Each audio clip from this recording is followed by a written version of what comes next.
These are the real SEO issues found in less than 5 minutes. Points like broken links, missing meta tags, page speeds problems, and much more. And yes, this tool is completely free for you. Let me explain you step by step how to install this and use this awesome tool. So let's get started. Tool name is SEO AEO GEO Checker by PPCBlockPro.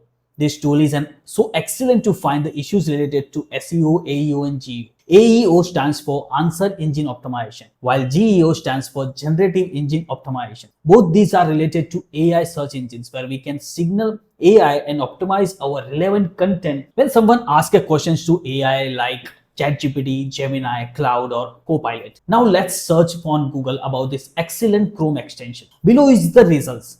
Click on it and Chrome extension page opens up where we can install it. Let me first remind you that this extension is quite new in the market but it is approved by Google. So I have clicked on the install button and in couple of seconds installation gets completed. Now I choose one random website for educational purposes and perform an SEO audit on it.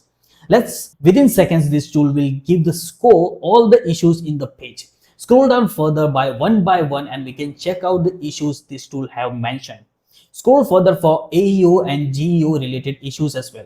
Now we have a clear picture of what are the issues with our page ranking and how we can resolve these issues step by step. If you want, you can export this report and save it somewhere to check later or send it to someone you want. Hope you like this short SEO audit tutorial. For more such interesting videos, don't forget to subscribe, and if you have any SEO related issues, let me know in the comment below. I will reply as soon as possible. For more SEO tutorials like this, you can check my video here.